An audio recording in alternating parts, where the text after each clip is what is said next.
Hello students, welcome to your e-learning classes of Asansol North Point School. I hope you all are doing good. So today we are going to begin with the first poem from your Honeycomb textbook. Alright, from the title itself you can understand that the poem is about squirrels. So it is written by Mildred Bowers Armstrong. You can see the picture over here of the poetess Mildred Bowers Armstrong and the years for his working, that is 1901 to 1984, this one. So let us read something about the poetess. Mildred Bowers Armstrong earned her bachelor's degree from Northwestern University in the year 1923. She also studied at Mount Holyoke College, the University of Chicago, and the University of Wisconsin. Alright, so this is what we come to know about the poetess. So a few more details I would like to give you about the poetess. That is, from her very childhood, she was a very ambitious girl. And she was very much interested with the nature as well as the animals which are present in the nature. Alright, so now moving on to the poem, we will be beginning with the poem. Now, the squirrel. I hope you all have seen a squirrel. So, how does a squirrel look like? It is a very beautiful, sweet, cute animal and it has a bushy tail and the tail is very much furry. Next, these animals, that is the squirrels, they are very fun-loving, playful and high-spirited. So particularly in this poem, we will be learning about the squirrel, that is how a squirrel looks like, what is its color, what does the squirrel like to eat, and how a squirrel behaves. Alright, all these we are going to study from the point of view of a child. The poetess has written the poem from the point of view of a child. So let's read the poem first once. I'll read it for you all. He wore a question mark for his tail, an overcoat of grey. He sat up straight to eat a nut. He liked to tease and play. And if he ran around his tree, he went the other way. So, in this poem, from the first line, he wore a question mark for tail. So, first of all, from the first line, the word that is being used is he. He over here is used as a personification.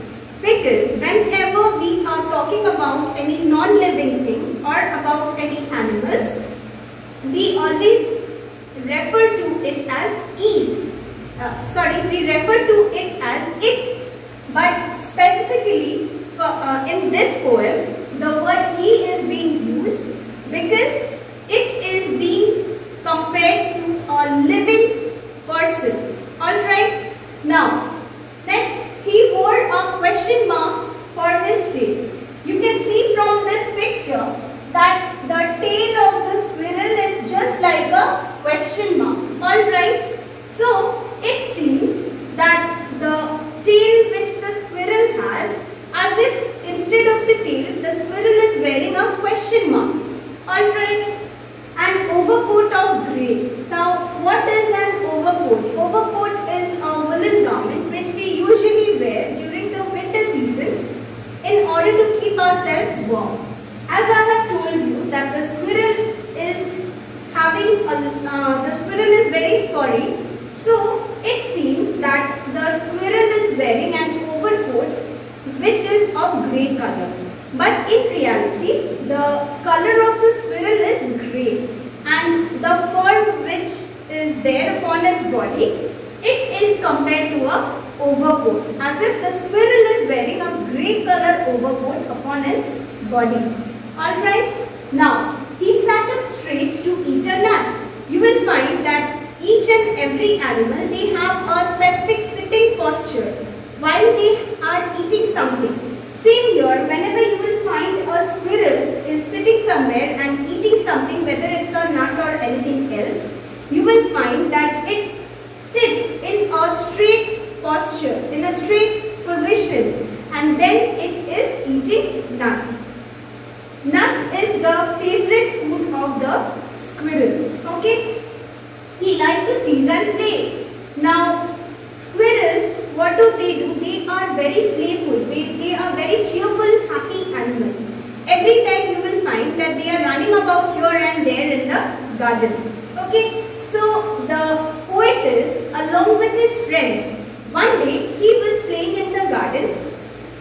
She was playing in the garden. That time she found the squirrel was also playing in the garden. And next what happened? The poetess and her friends, they started running after the squirrel. So what did the squirrel do in return? If we ran around his tree, he went the other way. So if the poetess and her friends were running in one side of the tree, then the squirrel was running the other side. Alright? As if they were playing hide and seek. Okay? So here what is happening? The squirrel is not at all afraid of the poet as well as her friends, but the squirrel is trying to play a game of hide and seek with the poet. From the behavior, from the way the squirrel is playing, it is visible that the squirrel is very much friendly with the poetess as well as her friends. Alright, so from this poem we can understand that the squirrel is a very lively, very cheerful animal, and the poetess, whatever she has written or whatever she has told about the squirrel, it is from the point of view of a child, the way a child behaves when the child sees a squirrel, the same way the description has been given over here, particularly in this poem. Now, context. In these lines, the poet describes the unique characteristics of the squirrel. That I have already told you that the poetess over here, what she has given some unique characteristics about the squirrel. That is, how does a squirrel look like, what is its color, what is its sitting posture while it is having a nut, how does it behave with anybody, if anyone is playing with the squirrel or if anyone is following the squirrel, how it is behaving. Alright, so the poetess over here, she has given some unique characteristic of the squirrel. Alright, now the stanza begins with a physical description of the squirrel. From the first part, from the beginning of the stanza, you will find that the physical description of the squirrel is given. Alright, because physical description, how it is given, that is, the squirrel is having a tail which is just like the shape of a question mark. Then the color of the squirrel is given. So this way the physical description of the squirrel is given in the beginning of the stanza. The squirrel is grey colored, and therefore the poet says that he wears an overcoat of grey. The color of the squirrel is grey, that's why the poetess is telling that the squirrel is wearing an overcoat of grey. That is, the squirrel is wearing an overcoat which is grey in color. His tail is twisted like a question mark. The tail of the squirrel is just like a question mark. You can see here from the picture, it seems as if it is a question mark. Further, the poet describes the food that the squirrel mostly enjoys. Next, the poetess over here, she is explaining the food which the squirrel enjoys the most. That is the nut. He loves to eat nuts. The poet loves the game of hide and seek between her and the squirrel. When the poet is playing with her friends in the garden, then that time she finds a squirrel and and when she along with her friends they are running after the squirrel around a tree, that time the squirrel is running the other way. So this way it seems that poetess along with her friends, they were playing a game of hide and seek with the squirrel. If she went too close to the squirrel would go and hide in the other direction. The thing which I have explained, that the squirrel would be running in the opposite direction. So this is all about the poem The Squirrel. Now over here we have some word meanings that is from the poem. Just as the meaning of the word board is to put on, the meaning of the word overcoat is a warm long coat.